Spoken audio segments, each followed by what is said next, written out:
résolu de ne pas faire de PowerPoint, probablement de l'influence à mon insu de mes dernières années de travail avec les philosophes, où la pratique n'est vraiment pas bienvenue. Mais finalement, comme j'ai dit, la coordonnatrice m'a dit, faites au moins une diapositive. Alors du coup, j'en ai fait 4. Une image, un plan, une conclusion. Je dirais aussi que je vais commencer par un mea culpa. Lorsque j'ai vu le titre que j'ai donné à cette conférence, mais j'ai dit 2 ans après, des effets de la COVID, j'ai dit, mais qu'est-ce que j'ai voulu dire par là? Et quel titre plate! Alors, à partir de là, je voudrais dire que lorsque j'ai fini par réfléchir à ce que j'ai bien pu dire, parce que je me connais finalement, je pense que c'est plus une réaction d'exultation spontanée devant le fait que la transversalité n'était plus contestée, cette transversalité à laquelle j'ai consacré toute ma carrière et qui est mon appétence première. Et j'ai dit, waouh, enfin, je ferai du transversal et du transversal. Mais ça n'a pas d'autre, je dirais, sens que cela. Par contre, avant de commencer, je dirais que je vais clarifier ce que je peux entendre par cette transversalité qui témoigne de ma promotion première de juriste. Alors, je dirais que c'est une sorte de l'interdisciplinarité. Hein. J'ai passé ma vie à observer les fonctions de l'interdisciplinarité, sa nature, ses problèmes. Je dirais que c'est une distanciation volontaire pour résoudre des problèmes. Un peu comme dans la vie de tous les jours, on dit « tu as trop le nez dedans ». Il faudrait peut-être que tu en sortes pour mieux voir le tout. C'est aussi une spécialité d'approche. Je le dis, c'est parce que pour beaucoup de gens, c'est le contraire de la spécialisation. Ce qui ferait de moi un jack of all trades et une master of none tout le temps, alors que pourtant, je suis vraiment spécialiste de l'approche transversale.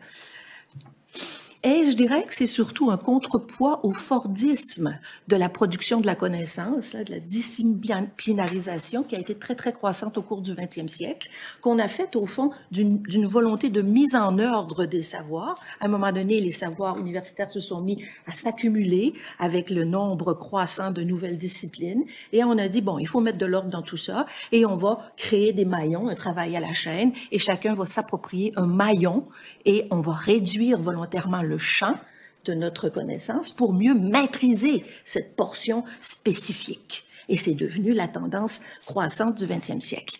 Et je dirais qu'à ce moment-là, c'est l'inverse.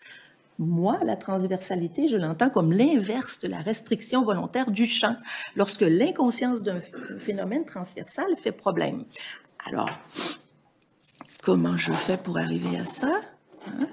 Alors moi, cette inconscience de la transversalité, je la vois presque tous les mois à l'occasion des jurys de thèse, où je vois dans chaque thèse spécialisée en droit du travail, en droit des affaires, en droit fondamental, en droit international, la répétition constante des mêmes problématiques, et là, à l'insu des unes et des autres thèses. Et là, on va réinventer la roue constamment. Je donne des exemples de ces thèmes récurrents. Le problème des catégories classiques de la pensée juridique qu'on conçoit encore comme étant systématiques, mais qu'on nous est obligé aujourd'hui de mélanger. Contrat, loi, la récurrence des problématiques de la négociation en contexte d'autorité, le privé-public, la récurrence des partenariats privés, la récurrence des questions de nécessité de souplesse, nécessité de rigidité, la récurrence des questions de collaboration, les patients partenaires en médecine, en passant, bon, il y en a, mais dans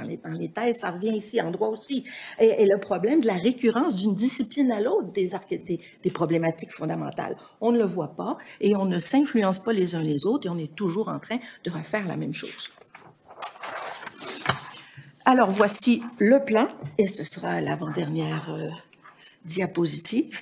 Alors, pourquoi j'ai eu cette réaction de Alléluia ou de Alhamdulillah quand j'ai vu le plan et l'appel de ce colloque? Et c'est parce qu'il avait de multiples soutiens implicites à la transversalité qui, d'ordinaire, est toujours contrée, où je me fais toujours taper sur les doigts parce que j'ai cette tendance transversale qui est le contraire du mouvement dominant actuellement. Alors, je dirais que ces transversalités-là, d'abord, on la voit au niveau de l'appel du séminaire lorsqu'on on voit apparaître un appel à l'ensemble des savoirs de la carte universitaire des savoirs. Alors, on va tantôt poser une question qui appelle clairement les sciences expérimentales, d'autres clairement les savoirs du droit. On va le faire aussi avec cet appel de l'approche transversale des catégories du savoir juridique. Alors, tout d'un coup, on ne dit pas « venez juste les constitutionnalistes » ou « venez juste les civilistes », on dit « oh, tous les champs du droit sont concernés ». C'est très à contre-courant du mouvement dominant de la spécialisation. Mais il y a encore plus profond encore dans la transversalité de ce colloque, parce qu'on ne le voit pas, mais il y a une rupture qui s'est opérée au sein des journées d'épistémologie et de méthodologie juridique par ce colloque. Parce que là, tout d'un coup, on a rompu avec la tendance des années 80 qui était de faire de la théorie, de l'épistémologie, une nouvelle spécialisation du droit. On en a fait au contraire quelque chose comme une compétence transversale. C'est utile à toutes les disciplines. Et ça, c'est une rupture qui permet de rompre aussi avec un problème de la pensée occidentale qui est les dichotomies stériles qui fait qu'on se bat d'un côté ou de l'autre. On ne présente plus l'épistémologie, la méthodologie, la réflexivité ou la pensée fondamentale en droit comme un opposé de la méthode juridique classique, du droit, du droit étatique comme culture qui nous unit tous. On le voit comme le versant d'une même médaille, le versant opposé d'une même médaille. Et là, on a une sorte de transversalité que les spécialistes de l'interdisciplinarité appellent la transversalité des archétypes fondamentaux de la vie intellectuelle des humains. D'un côté, il y a ce qu'on appelle le disegno, c'est-à-dire celui qui fait qu'on veut toujours se spécialiser dans un même geste pour toujours mieux faire, c'est essentiel. Et de l'autre côté, il y a le ingenio, dont l'archétype va être à Léonard de Vinci, qui va être au contraire la volonté de prendre acte de tous les instruments disponibles pour s'ingénier à créer quelque chose de nouveau ou à résoudre un problème. Or, dans ces deux opposés, il y a l'apparition de l'oxymoron très oriental comme phénomène intellectuel, c'est-à-dire un peu le yin et le yang. De deux opposés naît un principe tiers positif qui les transcende. Alors, apparaît enfin cette idée très récente et très belle du droit étatique comme oxymore. D'un côté, la rationalité interne, de l'autre côté, la rationalité externe, et de leur opposition naît la beauté du droit moderne étatique. Alors, pourquoi j'ai dit aussi « Alléluia » ? Parce que la présence ou l'existence même de ce colloque aujourd'hui indique beaucoup de victoires critiques gagnées à l'arraché par des pionniers que sont Georges Ajaria, Jean-Guy Bellé, Silvio Normand et beaucoup de personnes dans cette salle qui ont été de dire « OK, ça suffit. Nous n'avons plus à se restreindre, à se contraindre, à identifier le savoir du droit à une seule façon de procéder, à une seule façon de poser des questions. Il y a maintenant un avantage à sortir de cette contrainte et à accéder à la pluralité des méthodes, à la pluralité de construire des projets de connaissances en droit. Il y a aussi, en même temps, je dirais, le recul implicite d'une certaine naïveté dans le rapport à la connaissance qui commence à être une ignorance crasse, c'est-à-dire le défaut de s'ouvrir à la révolution en philosophie de la connaissance du 20e siècle. Parce que vous savez, la pensée en silo fait qu'il y a une révolution ici, puis on n'en parle pas de l'autre côté. Et là, pourtant, une révolution en philosophie de la connaissance, ça nous concerne tous. Or, cette révolution-là a beaucoup d'avantages, dont le premier est de obligé à cesser de regarder la connaissance comme une vérité unique, comme l'opposition entre un gagnant et un vainqueur. On sait aujourd'hui qu'une connaissance est une construction, et à partir de là, à partir du moment où on cesse de regarder la connaissance en droit comme la victoire, le combat à finir entre théoriciens et juristes plus classiques, ben c'est le recul de cette idée qu'il y a une seule vérité unique et qu'il faut absolument la trouver et déclarer un perdant et un vainqueur. Or, quelle est la suite logique de tout ce qui précède et de tous ces implicites du colloque, je dirais? La suite logique, c'est d'arriver à une vraiment grande maturité dans le rapport à la connaissance, un recul vraiment grand du réalisme métaphysique et finalement de la découverte la plus importante qu'apporte cette intégration de la révolution en philosophie de la connaissance, la fierté nouvelle d'être des juristes, la fierté, la découverte du caractère absolument visionnaire et non pas daté et non pas archaïque de la construction de la justification méthodologique opérée par Kelsen, mais au contraire extraordinairement ingénieuse et utile. Alors, ça nous permet de revisiter, par exemple, les principes adaptés en se mettant à l'écart des accusations scientistes des années 70. Parce qu'on sait que dans les années 70, on a eu une confiance exaltée, exagérée envers les procédés expérimentaux, la science expérimentale, à un point tel qu'on s'est mis à penser que la science expérimentale, dans ses caractéristiques, devenait un canon dans l'absolu et que toute production de connaissances, si elle ne respectait pas ces canons de la science expérimentale, ça devenait quelque chose de grave. C'est ce que j'appelle le passé de blessure narcissique des juristes. On s'est fait dire à un moment donné qu'on ne méritait pas de rester dans l'Éden des savoirs légitimes de l'université, que notre savoir n'était presque rien, archaïque, prémoderne, alors que maintenant, la révolution en philosophie des connaissances nous enseigne que la seule façon de dire si une connaissance est valide, c'est de vérifier l'adaptation des moyens méthodologiques au but spécifique de ce savoir. Or, quand on fait cette mutation-là, c'est là qu'on découvre le génie de Kelsen, le génie méprisé, injustement méprisé de Kelsen, parce qu'on découvre que le stare decisis n'est pas du tout un dogme, n'est pas du tout un problème de la pensée ou une gangrène de la pensée, c'est un principe méthodologique pleinement adapté et ingénieux au désir d'uniformité de traitement des justiciables par la nouvelle justice étatique, par l'État judiciaire. C'est la meilleure façon d'assurer l'uniformité de traitement. Maintenant, la cohérence pyramidale. On a toujours dit, qu'est-ce que c'est que c'est? C'est la meilleure façon pour l'État de droit nouveau, par la suite des révolutions politiques du monde moderne, d'arriver à respecter et contempler cet avènement du phénomène constitutionnel et d'obliger l'État judiciaire à toujours agir dans les règles des limites constitutionnelles.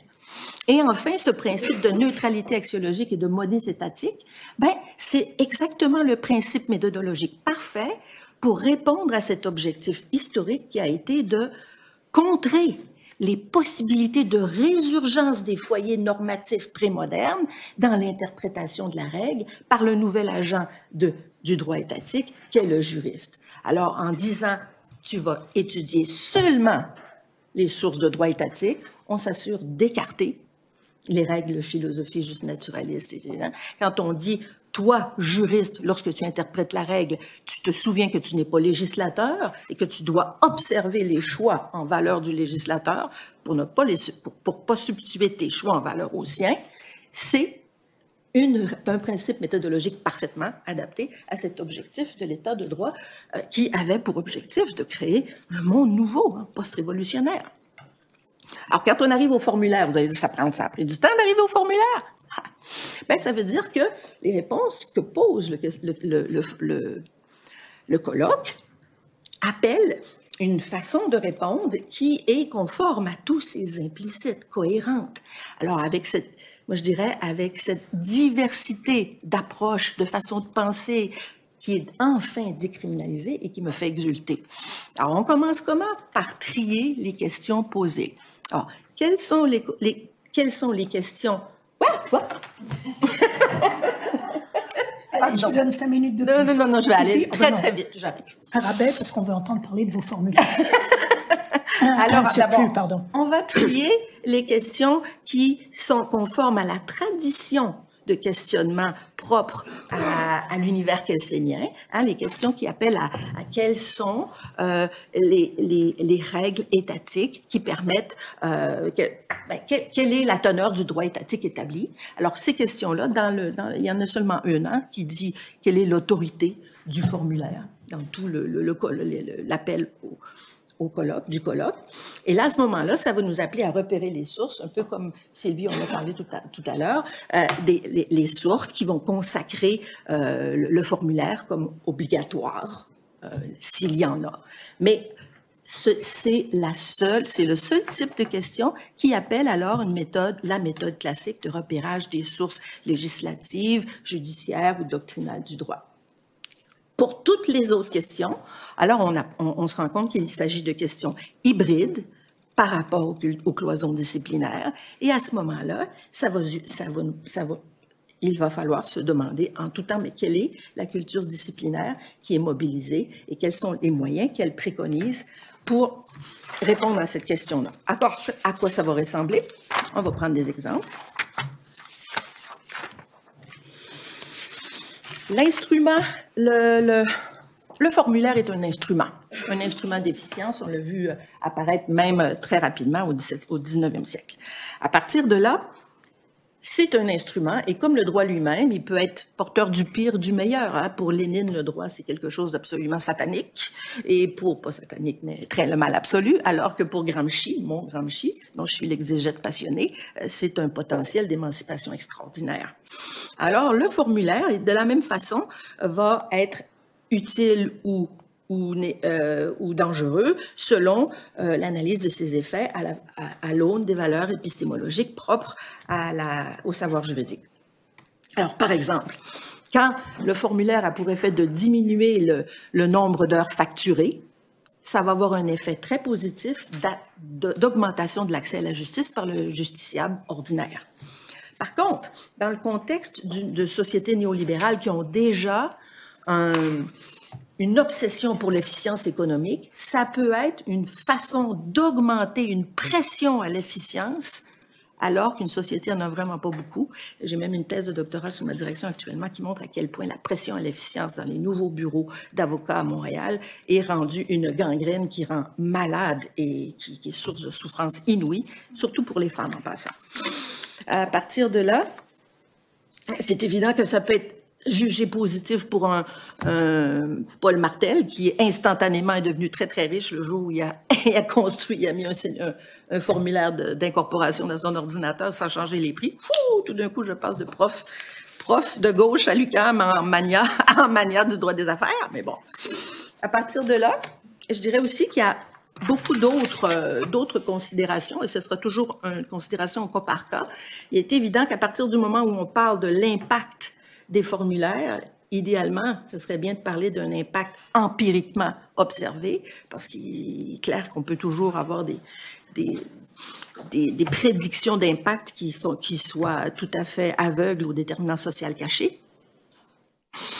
Si, en général, ça sert les objectifs, par exemple, de l'égalité devant le droit, ou encore ça étend la mainmise du droit étatique sur des acteurs qui, d'ordinaire, en sont libérés implicitement. Par exemple, le laboratoire de cyberjustice de l'Université de Montréal est en train de dire que cette standardisation et ce recours au formulaire en ligne a un effet clair d'assujettissement du droit à des acteurs qui, d'ordinaire, s'en fichent carrément dans le milieu des affaires. OK, j'ai fini. Cette fois, c'est la bonne dernière. Mais si, par exemple, le recours au formulaire a pour effet de concrétiser, de pérenniser une supercherie commerciale grave, illégale, qui est vraiment pas illégale, mais contraire aux principes fondamentaux du droit étatique moderne, qui est de obliger un justiciable internaute candide à renoncer rapidement en un clic à des droits importants et en lui faisant le chantage en disant si tu renonces pas, tu n'auras pas accès à des services dont tu as beaucoup envie et qui sont d'ordinaire accessibles à tout le monde, ben, à mon avis, c'est un impact qui doit être dénoncé. Alors, j'arrive à là. En conclusion, et je dirais que c'est un colloque qui confirme l'espoir d'une possible rénovation critique du droit, un espoir que j'ai depuis plusieurs années. Merci de l'avoir construit, ce colloque, qui me fait du bien. Je crois qu'il est possible, idéalement, dans un avenir rapproché, au vu des avancées, qu'on puisse reconnecter le droit avec la noblesse historique des idéaux du droit étatique, parce que les jeunes doctorants en veulent, en demandent, et on fait souvent défaut de leur offrir un modèle. Je dirais qu'il est possible, au vu des avancées critiques dont témoigne ce colloque, d'un refus plus grand des pressions néolibérales et des dictats du marché, de tous ces juristes qui disent ben on n'a pas le choix de prendre 5 postes en droit des affaires, c'est ce que le marché veut. Bon, OK, mais entre les facultés de droit anti-chambre de la grande firme et le droit, les facultés de droit ouvertes aux archétypes critiques comme ceux de Ruth Bader Ginsburg aux États-Unis, ça fait du bien. Alors, c'est ce qui explique tout ceci, c'est ce qui explique la première historique annoncée, je vous l'annonce, probablement la première historique d'une formation en droit officiellement, socialement responsable et féministe à l'UQO, dont je suis à la tête avec 2 de mes anciennes doctorantes. Et je vous le dis, watch me. Oui, merci beaucoup.